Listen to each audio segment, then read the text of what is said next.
지광입니다. 오늘은 굉장히 중요한 공부를 할 텐데요. 제가 항상 드리는 말씀인데 이 능엄경은 불교의 백과사전이다 이렇게 말씀드릴 수 있어요. 그러니까 불교에서는 뭐 교리도 중요하지만 수행도 중요하고 하니까 이 능엄경에는 그런 얘기들이 이제 가득히 펼쳐져 계세요. 근데 이제 지난번에 오늘 드리는 말씀도 이제 그 연장선상에서 전개가 될 텐데요. 중요한 건 뭐냐면 이 마음, 지난번에 공부했잖아요. 마음이 어디 있느냐 해서 여기 있다 저기 있다 무슨 뭐 안에 있다 밖에 있다 뭐 사이에 있다 뭐 등등의 얘기를 많이 우리 나눴어요. 그 왜냐하면 우선 마음이 어디 있는 것을 우리가 좀 규정을 지어야 될 텐데 마음이 어디 있는 걸 알 수가 없어요. 근데 이제 부처님 입장에서는 어때요? 마음이 어떤 정처가 없다. 이것을 이제 설명을 해야 되니까 여기 있다 저기 있다 이제 뭐 안한존자가 얘기하는 걸 뭔가 이게 반박이라기보다 그런 게 아니지 않냐 이렇게 얘기하면서 이제 풀어가셨는데 그 중에서 이제 이 능엄경의 재미난 점은 설명을 하시면서 또 마음의 어떤 그런 어떤 특징적인 어떤 세계를 또 설명을 하세요. 그래서 지난번에 이제 안한존자가 음녀의 어떤 주문에 빠져가지고 곤욕을 치는 얘기를 했잖아요, 그죠? 그러니까 여기서 하나 우리가 덧붙여서 이제 오늘 말씀드리고 싶은 건 지난번에도 잠깐 말씀드렸지만 중요한 건 뭐냐면 진보에 나가려고 해요. 어때요? 누가 무슨 말하고 그건 뭐 별 볼 일 없어 이래버리면 어떻게 되죠? 마음이 뭔가 그쪽 방향으로 결정됐다가도 어떻게 돼요? 다른 방향으로 방향을 틀어버리면 과거에 내가 지은 그건 결정된 상황이 또 흐트러지잖아요. 그와 마찬가지로 여러분들이 참 이게 중요한 게 이 마음이라는 게 정처가 없기 때문에 그리고 또 하나는 우리가 튼튼한 어떤 마음의 주관이 마음의 어떤 그런 방향타가 확실치 않으니까 뭔가 흘러가 버리기도 하고 빠져버리기도 해요. 그래서 뭐 지난번에 사비가라 준문이라고 그래가지고 이제 뭔가 부처님 당시에도 여러 가지 이제 부처님 가르침을 제대로 모르니까 자꾸만 여기저기 이제 뭔가 흔들리기도 하거든요. 우리 마음도 끊임없이 흔들려요. 다른 사람이 꼭 주문이 아니더라도 다른 사람이 이런 게 아니냐 저런 게 아니냐 이 길로 났다 전부 다 그냥 그건 나쁘다 이건 좋다니까 헷갈릴 수가 많이 있어요. 그러니까 이게 아주 중요한 게 뭐냐면 우리가 이렇게 공부를 하지 않으면 안 되고 또 공부도 뭔고 아니 정도라고 말하잖아요. 부처님 말씀은 정도다. 삿된 길 사도 이렇게 얘기하거든요. 선도 악도. 중요한 게 왜 우리가 부처님 공부를 해야 되는가? 오늘도 이제 또 중요한 게 많이 나오지만 뭔가 하도 많은 얘기들이 넘나들다 보니까 우리가 제대로 실력이 닦이지 않고 능력이 출중하지 못하다 보니까 흔들린 수가 너무 많으면 그런 거 있잖아요. 시작이 반이라고 하는데 시작 두 번만 하면 끝나는 거예요. 이게 제대로 시작을 할 땐 내가 이렇게 해야 되겠다 하지만 용도 삼이 그런 얘기 하잖아요. 그래서 항상 남의 말을 들을 때는 뭔가 취사 선택을 해야 되는데 이게 참 취약한 거예요. 그래서 제가 자꾸만 공부를 해야 한다고 말씀드린 게 부처님 말씀 모든 것에 가장 지름길이고 정도기 때문에 그래요. 부처님 가르침을 정도라고 그래요. 사성제 8정도 이렇게 말씀해요. 그러니까 우리가 삶을 도모하면서 항상 중요한 건 공부하는 것과 기도하는 것이 왜 이렇게 중요한가 하면 기도는 부처님 말씀대로 나는 이 땅에 길 안내자로 왔다 이러셨어요. 제가 항상 강조하는 말씀이잖아요. 그러니까 부처님을 끊임없이 불러 모시고 나가면 정말 부처님의 안내가 있으세요. 그러니까 부처님의 가르침은 가장 중요한 지름길이죠. 근데 사람들이 여기저기 쏠리다 보면 이게 제가 할 길을 못 가는 거죠. 그래서 이제 여기도 나오지만 남의 말에 팔려가지 말라. 정말로 몸과 마음을 다해서 기도해라. 정진해야 된다. 그렇지 않으면 인생을 그르칠 가능성이 너무나 큰 거예요. 그래서 여기도 나오지만은 아난저자가 고백을 합니다.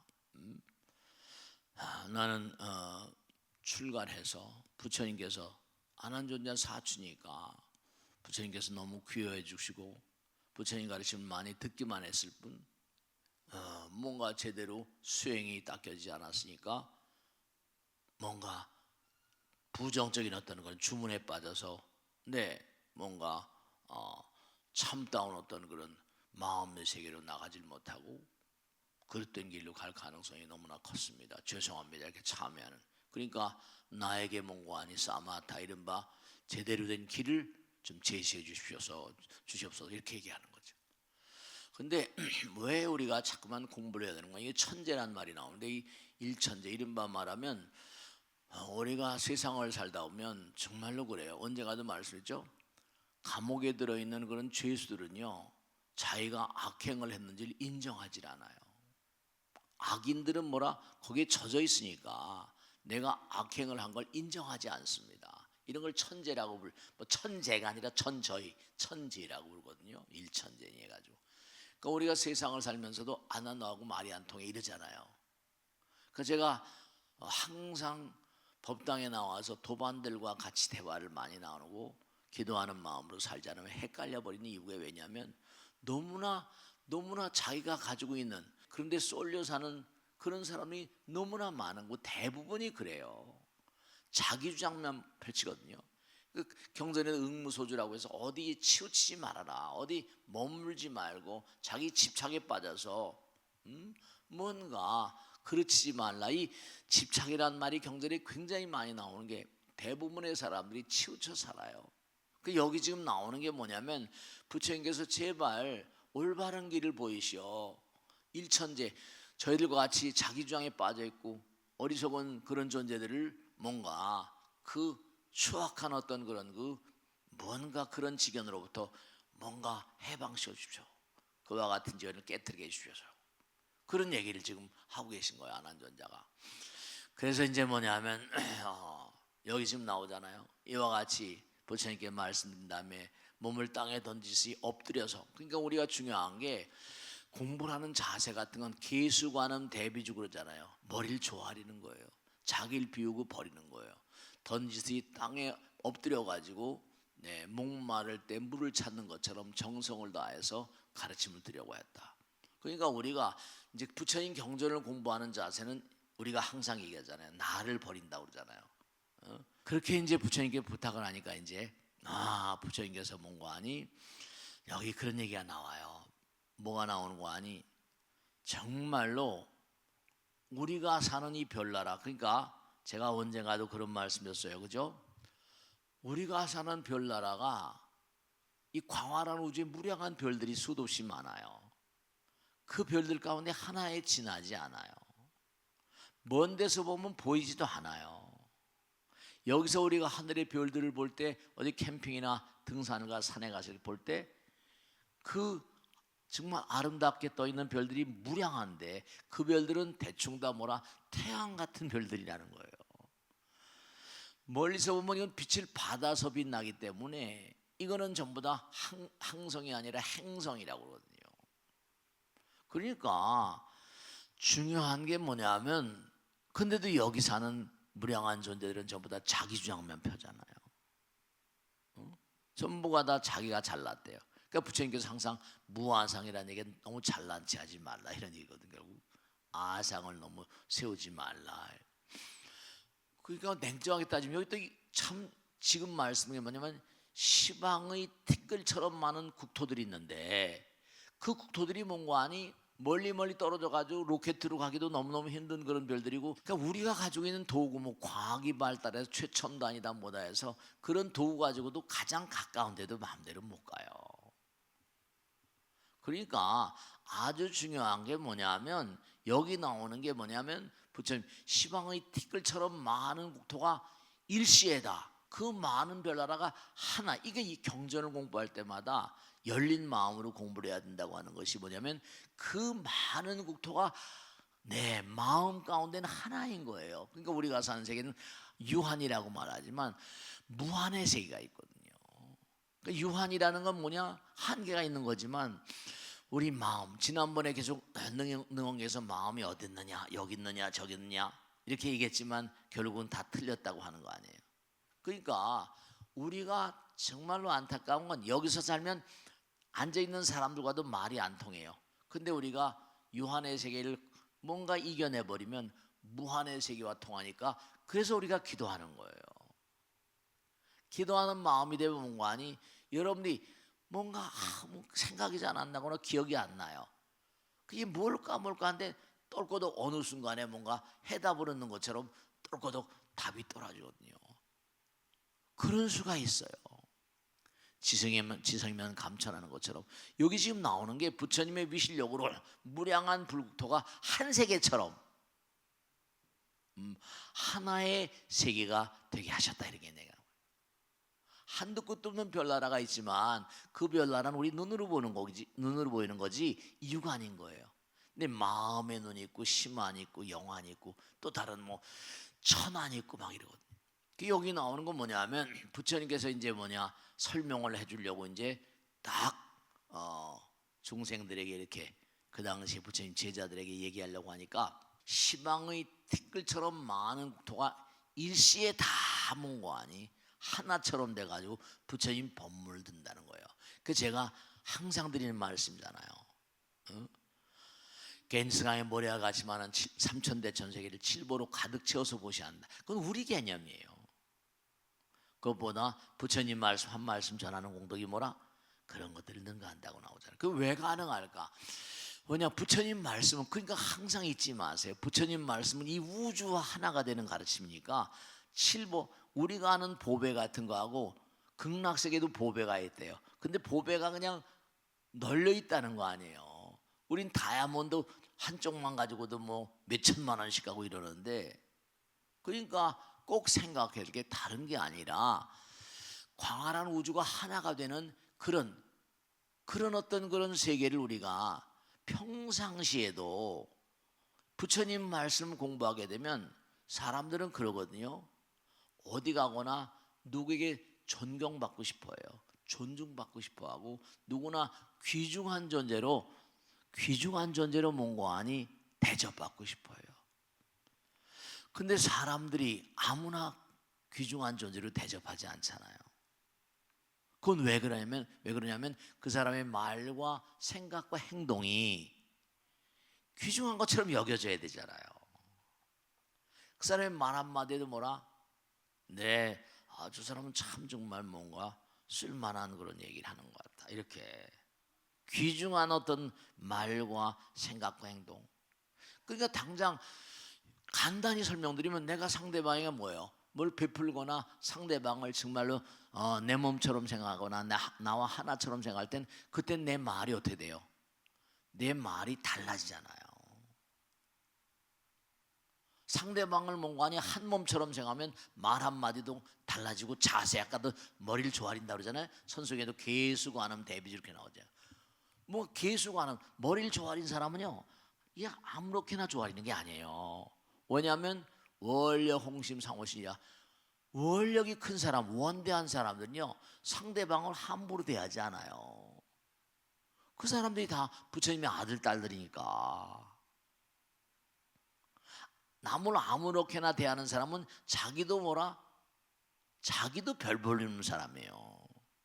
그래서 제가 부부간에 갈등이라거나 이런 건 뭐 대화를 상담을 많이 하고 그러지만 중요한 건 뭐냐, 당신이 남편을 소중하게 여기지 않으니까 남편도 당신을 소중하게 여기지 않고 말을 함부로 하고 그러는 거야. 오늘부터 가서 당장 남편을 소중한 그런 존재로 생각해서 말 한마디라도 소중하게 하면 남편의 자세가 달라진다. 그런 거예요. 내 말 한마디가 상대방을 천사로 만들기도 하고 악마로 만들기도 해요. 그렇다니까요. 나의 행동 거지 말 한마디 생각 하나 그래요. 그러니까 우린 누구나가 다 소중하게 귀중하게 존중받고 싶어 하는데 자기 행동과 말과 생각이 그렇지 못한 거예요. 그러니까 조아린다는 게 머리를 숙이는 거 아니에요. 안녕하십니까? 그러면 내가 머리를 조아려서 안녕하십니까 하는데 상대방이 나에게 막 나오고 그럴 수가 사실은 있거든요. 내가 상대방을 대접해 주는데 나를 대접해주는 사람은 왜 함부로 대하겠어요? 그러니까 여기 지금 나오는 게 뭐냐 하면 이 관점을 좀 바꿔야 돼요. 여기서는 어마어마하게 뭔가 가치로운 다이아몬드니 뭐 금이니 금강석이 이러지만 정말로 뭐냐 하면 또 다른 차원의, 그러니까 예를 들어서 그래요. 뭐 다 그렇진 않지만 세상 모든 게 다 뭐 뜬금없다 그러고 모든 걸 다 그렇죠. 페퍼파립이랄까 죽장망해라고 그래서 이제 모든 걸 다 버리고 표표히 살아가는 그런 그 뭐예요? 그런 존재들도 있잖아요. 차원이 다르니까. 차원이 달라요. 그러니까 부처님 말씀은 뭐냐? 부처님 말씀은 우주가 다 하나가 되게 만드는 가르침이에요. 그러니까 여러분이 이 부처님 말씀을 공부하고 기도하시는 그런 그 마음으로 무언가를 체험하고 이러시면요, 삶의 자세가 달라지세요. 그러니까 제가 항상 기도를 하라고 그러고, 지난번에도 말이죠. 스님, 우리 애가 너무 산만해서 어떻게 하면 좋겠습니까? 그 보살님, 어렵게 생각하지 마시고 보살님이 집에서 자꾸만 기도하는 자세를 취해봐. 기도가 잘 안 되더라도 그냥 앉아서 자꾸만 앉아서 기도하는 자세를 취하면 아이들은 모방의 천재거든. 이러면 기도를 자꾸만 하면 보이지 않는 세계와 하나가 되는, 부처님과 하나가 되는 그런 마음가짐이니까 우선 중요한 건요, 기도하는 자세는 차원이 달라지는 거예요. 고차원이 달라. 고차원의 세계를 뭔가 항상 뭔가 이렇게 통하게 되면 상상력이 풍부해져요. 이 상상력이라는 건요, 정말로 돈 주고도 살 수가 없는 거예요. 상상력의 크기라는 건 그의 마음의 크기와 비교할 수 있는 거기 때문에 기도를 자꾸만 가리키면 벌써 다르죠. 생각하는 관점이 달라요. 그런 거예요. 미래가 이렇게 차원이 다르잖아요. 미래가 보인다니까요. 제가 지난번에도 이제 뭘 찍으면서 스님들은 뭔가 수행하고 하면 신장님들이나 불보살님들도 다른 어떤 차원을 보신다며요. 진실입니까 아닙니까? 네. 그래서 제가 그렇게 말씀드렸어요. 뭐냐 하면 너무 그런데 현혹되지 말아라. 왜냐, 부처님도 마지막까지 악마와 싸웠기 때문에. 그런데 자꾸만 뭐라 마음을 두다 보면 단계가 있으니까 보이지 않는 세계는요, 부처님도 마지막까지 악마와 싸웠으니까 악마들의 침탈이 얼마나 심한지 몰라요. 기도를 올바로 하면 부처님께서 해답이 다 나와요. 그러니까 여기 지금 나오는 게 뭐냐면 부처님께서 드디어 이제 법문을 설하시려고 딱 이제 좌정을 하고 하시니까 온 우주가 하나가 되는. 이 경전에 나오는 얘기를 공부하려면요, 이게 경전은 입체적이에요. 그냥 평면적인 문자가 아니란 말이에요. 그러니까 제가 그런 얘기 하잖아요. 지난번에 언젠가도 그런 법문을 말씀했지만 예를 들어 톨스토이다. 그 톨스토이라는 유명한 소설가가 있어요. 그 톨스토이 뭐 부활이다. 그러면 거기 뭐 단어가 매 한 단어 한 단어를 정성스럽게 했을 거 아니에요. 근데 그 수많은 문장, 수많은 단어를 쌓아가지고 하나의 작품을 만들었는데 그걸 보통 사람은 기억을 다 못해요. 근데 그걸 다 읽고 보면 하나의 뭔가 마음 가운데 그림이 그려지고 마음 가운데 어떤 그런 장엄한 어떤 그런 세계가 그려지잖아요.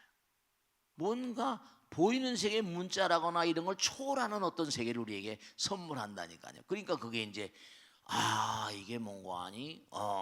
그러니까 우리가 수행을 자꾸만 하게 되면요, 뭔가 감이 달라져요. 그러니까 제가 잠깐 공부하라고 말씀드려요. 그런 게 자꾸만 발달되다 보면 남들이 하는 말 이전에 말 이전에 마음의 세계를 읽을 수가 있단 말이에요. 근데 거기에 너무 빠져서 또 안 되는 게 자기의 지견이 올바로 쓰질 않았으니까 이 판단하는 척도, 오늘 또 이제 다음에 금방 나와 시간이 있지만 그게 뭐냐면 자기의 지견이 올바로 서지 않으면 해석이 잘못돼요. 꿈의 해몽이라는 것도 이것도 상당히 문제가 많은 게 꿈을 꾸잖아요. 이게 무슨 뜻이지? 무슨 상징적인 어떤 뜻이 있는 거예요. 근데 자기 받아들인 사람 자체가 지견이 폭넓지 못하면 꿈도 여러 가지 각도로 해석이 되거든요. 왜냐? 개인별로 깨달음의 정도가 다 다르거든요. 어떤 사람은 톨스토이의 책을 읽으면서 뭔가 받아들일 만한 그릇이 된 거예요. 근데 읽어도 이게 무슨 뜻인지 잘 몰라요. 이게 뭐야? 그 장엄하다고 평가하는 사람은 그런 식견이 있으니까 그런 거예요. 음악의 세계를 잘 모르는 사람은 베토벤의 교향곡을 듣고도 에이 이게 무슨 뭐 이래 버린다니까요. 그러니까 자꾸만 우리가 성장을 해야 돼요. 항상 그러니까 공부를 열심히 하고 부처님 세계를 열심히 들어가고 이러다 보면 어떻게 돼요? 그러면 이제 점점 상대방의 말을 수긍할 수도 있고 이해할 수 있고 그러는 거예요. 자, 그럼 오늘 첫 시간은 무슨 문고하니? 부처님의 가르침의 세계가 이런 것이다. 이런 걸 오늘 말씀드렸습니다. 아시겠죠? 자, 오늘 여기서 읽겠습니다. 다음 주에 다시 뵙겠습니다. 감사합니다. 고맙습니다. 마치겠습니다. 네.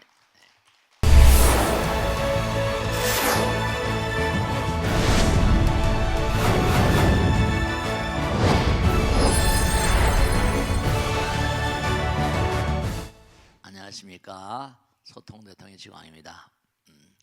우리 소통대통, 법고대통을 많이 봐주셔서 너무 감사드립니다.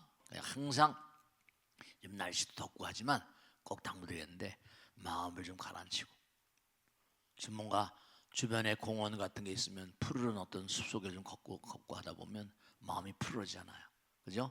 더운 여름을 잘 지내시고요. 자, 질문 받겠습니다. 네. 선을 행하면 복을 받고 악을 지으면 그에 따른 과보를 받는다고 알고 있습니다. 하지만 저희가 현실 세계에서 보면 착한 사람들이 더 고생을 하고 어렵게 살고 있고 또 악을 지은 사람들이 더 잘 사는 것 같아 마음이 답답할 때가 있습니다. 스님, 이런 상황을 어떻게 받아들여야 할까요? 스님의 고견 청합니다. 그런 말씀들을 많이 하세요. 근데 경전에 이게 명확히 나와요. 내가 상대방을 향해서 뭔가 이렇게 베풀거나 상대방을 향해서 뭔가 긍정적인 마음을 가지고 이른바 우리가 선행이라는 걸 해요. 근데 중요한 건 뭐냐면 나는 나의 상황이 있고 그 사람은 그 사람 상황이 있잖아요. 이 전부가 다 층위가 달라요. 그 어떻게 되는 거 아니? 예를 들어 그 사람이 나에게 뭔가 힘입은 걸 뭔가 내가 그 사람을 도와주는 것을 내가 되돌리면서 받으려고 만일 한다면 그 사람의 상황이 그 사람이 어려운 사람이라면 그 사람이 돈을 벌든지 뭘 해야지 나한테 갚을 거 아니에요. 또 하나 다음 생에 어디서 태어나는데 그 사람이 수명이 언제 어디서 태어나는지 알 수가 없잖아요. 그 다음에 또 하나는 뭐냐면 그 사람이 과거 생에 빚을 지는데 빚을 갚아야 되지만 그 다음에 뭔가 공덕을 짓거나 이런 마음이 들 거 아니에요. 근데 이 우주는 너무나 광활해요. 그렇기 때문에 이게 내가 지은 바 공덕이라 하더라도 씨를 심어도 열매가 일 때까지는 시간이 많이 걸리죠. 시간이 걸리는 게 문제가 아니라 비바람 태풍이 쳐가지고 또 사라질 수 있어요. 지이 나서 깨질 수도 있고요. 그 사람과 같은 시대를 이렇게 만나서 그 사람 뭔가 받으려고 한다면 이게 뭐라 시간이 또 부재하세요. 우리군요. 그러니까 부처님 말씀에 따르면 짓고 잊어버리라는 거예요. 무화상이라는 게 그런 거잖아요. 그러니까 중요한 건 이게 참 안타까운 게 뭐냐면 저 사람 참 저렇게 착한 사람인데 저렇게 어렵게 살까. 네, 똑같은 원리죠. 색즉시공 공적인가. 그 사람이 너무너무 착하게 살아요. 그런 사람 가운데 전생에 그릇된 마음으로 살았던 사람도 꽤 많이 있죠. 그렇죠. 선인도 정말 선의 그 과보가 있기 전에 좋은 씨앗을 뿌렸어요. 그 과보가 있기 전엔 재앙을 받는 수가 다반사라는 거. 왜냐? 우리가 살다 보면 공덕을 짓는 건 사실 그렇게 많지가 않잖아요. 내가 마음을 내서 정말 마음을 닦는 게 중요한 거예요. 마음을 닦으면 나의 말과 생각과 행동에 공덕이 들어야지만 그저 가물에 콩 난 듯이 이런 게 있어요. 경전에 보면 나라의 법으로 종교가 하도 많으니까 자기가 믿는 종교가 아니고 다른 종교인데 그 종교의 어떤 사원이 불이 나거나 뭐 재앙을 입는다고 할 때 들어가서 불을 끄지 않으면 벌을 준다. 그렇죠. 내가 다른 종교 믿는다고 다른 종교 예를 들어서 무슨 가서 사찰에 가서나 교회 가서나 불을 지르는 그런 것도 안 되는 거잖아요. 근데 그런 칙령을 하도 그 나라에 그런 일이 많으니까 왕이 그런 칙령을 때렸어요. 근데 어떤 상인이 가다 보니까 불이 막 나는데 아이 종교단체 불이 나는 거예요. 두리번 하는 거죠. 내가 사실 가서 불 끄고 싶지 않아요. 할 수 없이 뭔고 하니 누가 볼까 봐 불을 끈 거예요. 무슨 말인지 알겠죠? 근데 그 불을 끄고 나니까 자기가 그 종교를 안 믿더라도 내가 좋은 일 했다. 마음이 그래야 안 그래요? 내 마음이 그래요. 그런 존재들은 뭐냐면 자기가 짓는 공덕이라거나 이런 걸 모르지만 그래도 이런 인간들은 그래도 자기도 마음이 흥겹고 다른 종교를 믿는 사람들의 전당 같은 곳이지만 불을 껐으니까 기분이 좋잖아요. 그래서 이런 사람들은 마음이 아직 악심이 녹아지 않았기 때문에 이런 건 아수라로 태어난대. 아수라. 그러니까 아수라는 선과 악의 개념이 불분명한데도 나라법이 무서워서 주의 눈이 무서워. 그런 사람 많잖아요. 주의 눈이 무서워가지고 겉으로 그냥 그런 척한 사람 있어 없어요? 그런 건 아수라에 태어난대요. 그런 것처럼 중요한 건 뭐냐면 악인도 악의 열매가 있기 전에는 복을 받는 수가 있대요. 왜냐? 전생에 진 것 때문에.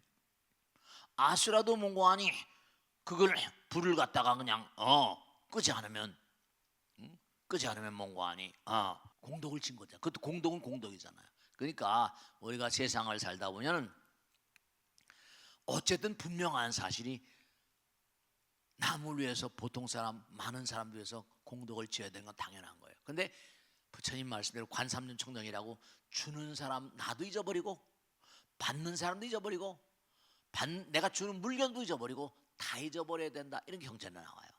그러니까 경전에는 뭐라고 하는 거니? 시정보전에 받는 아무리 그대로 받는 때와 과보는 이게 정해져 있다는 거예요. 다만 뭐라 시정보정, 시부정, 보정에서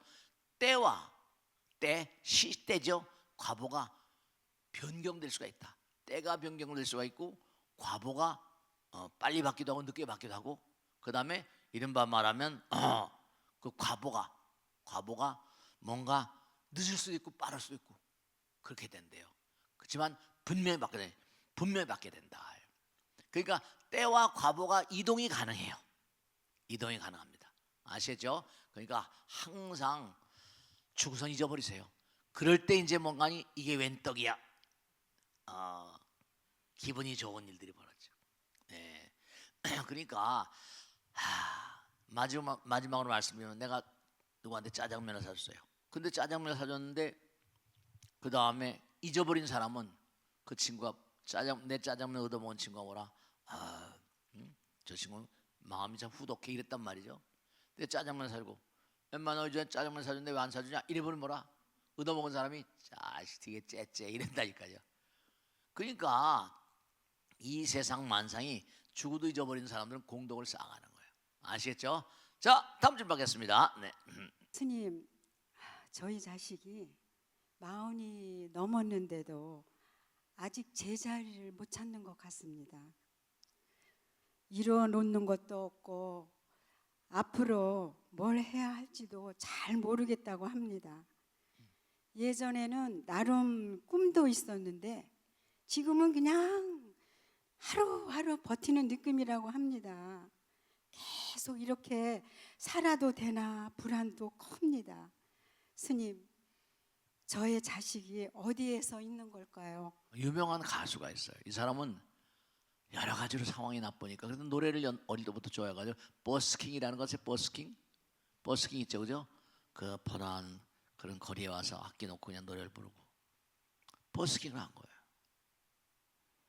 근데 노래를 부르고 하는데 지나가는 어떤 그런 어떤 사람이 가만히 노래를 듣더래요. 근데 이제 뭔가 그 사람이 뭔가 생각했는지 나이도 많이 들었는데 그 자네는 그냥 물어봤대요. 언제부터 여기 있었나 했더니 예전에 노숙자였었는데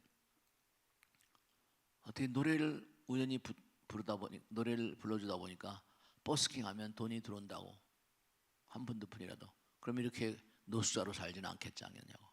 노숙자로 사는 것도 힘들고 그래가지고 이제 그때 이제 기타를 하나 얻어가지고 그래서 이제 좀 배워가지고 했다는 거예요. 이 사람이 뭐냐면 아마 목소리가 특이했나 봐요. 누구였나. 그래가지고 결국은 뭐냐면 이 사람이 발탁이 돼가지고 특이한 목소리 때문에 이름이 많이 날려얻게 된 거예요. 그 갑자기 트인 거죠. 이 운명이라는 건 지금 이분도 내가 40이 넘었다고 그러는데 어떤 상태의 마음을 가지고 계신지 잘 몰라요. 그러나 중요한 건 뭐냐면 우리는 가난하게 살든 부자로 살든 권력을 드날리고 살든 우리는 그건 누구나 가고 있는 겁니다. 영혼을 가고 있는 거예요.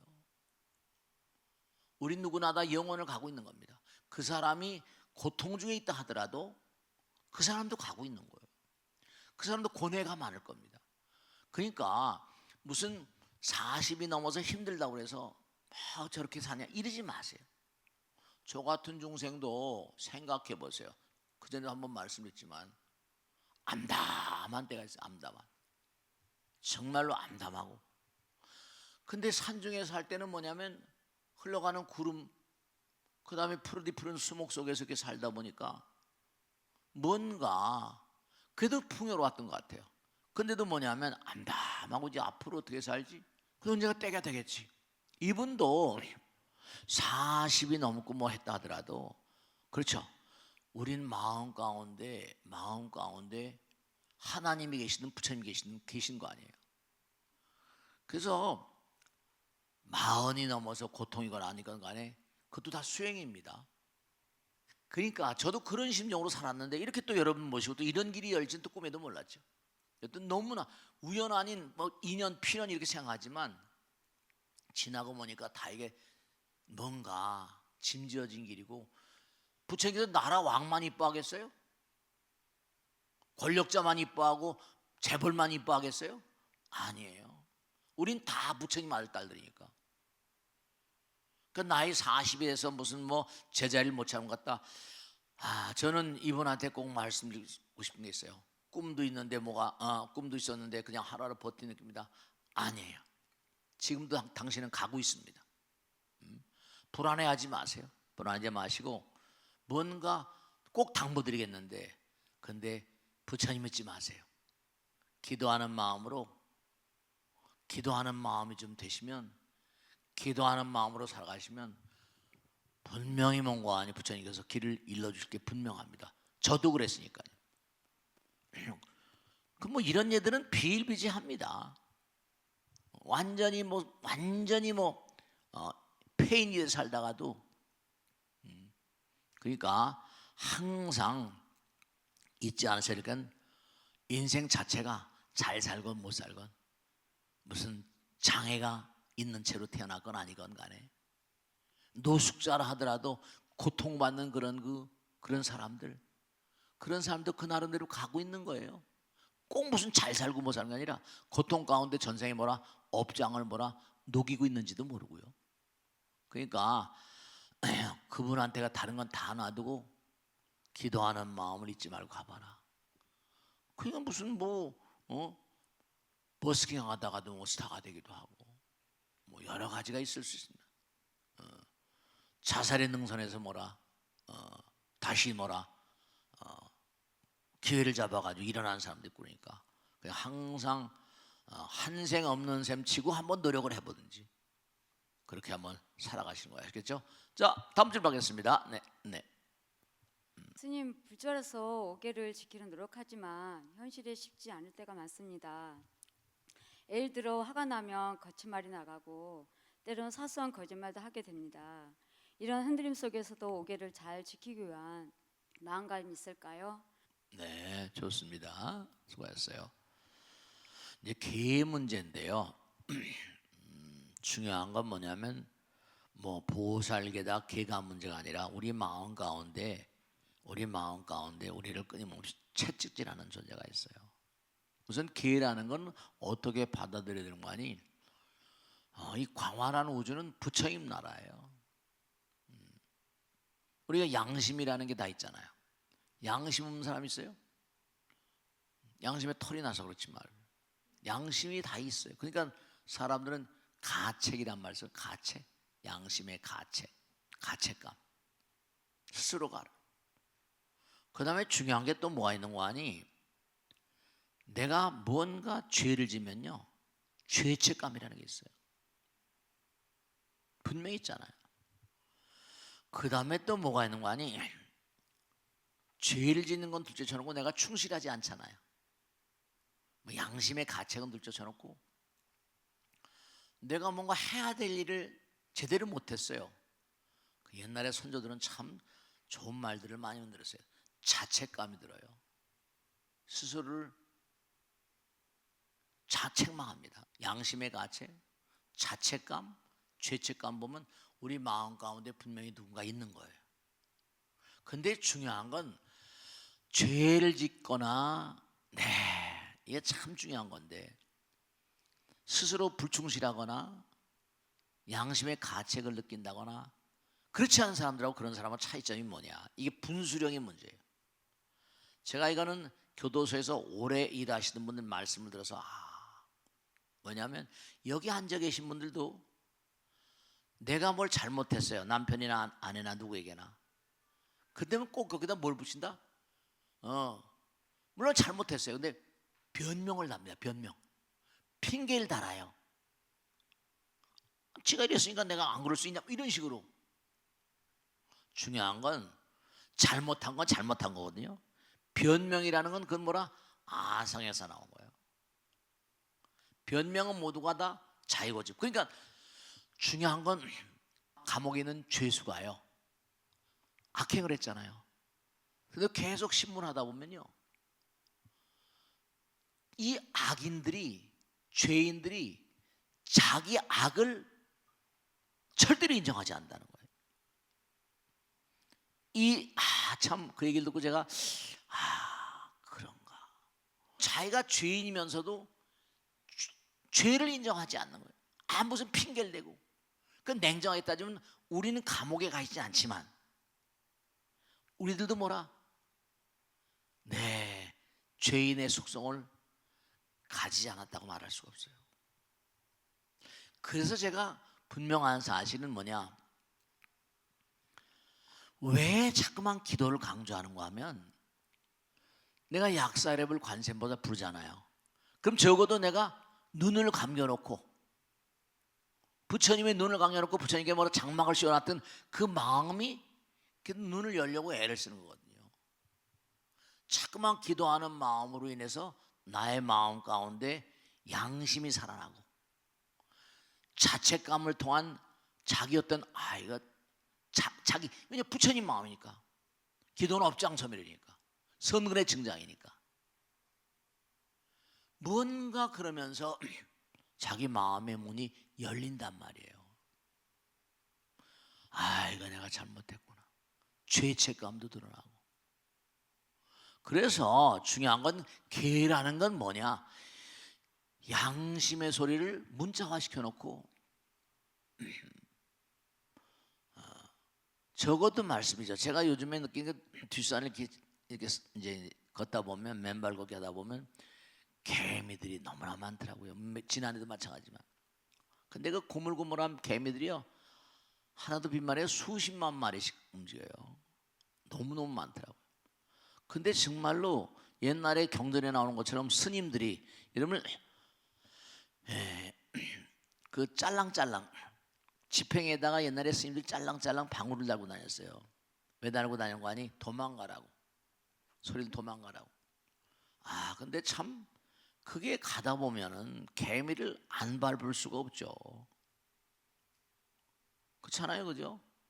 한 마리라도 나도 모르는 식의 고개를 이렇게 숙이고 개미를 지켜본다 하더라도 고개를 들다 보면 고개 앞에 들면 어느 개미가 밟혀서 죽는지 모르잖아요. 네. 그래서 이제 개위 참회라 부처님 말씀은 개는 참의 뜻을 담고 있대요. 끊임없이 내가 잘못을 저질러요. 아, 이거 잘못했구나.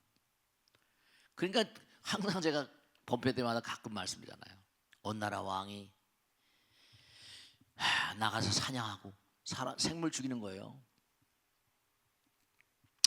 깽판 치고 세속말로 술 마시고 막 그러다가 궁궐에 들어오는 거나 법당에 들어가서 잘못했습니다. 기도한다는 거 아니에요.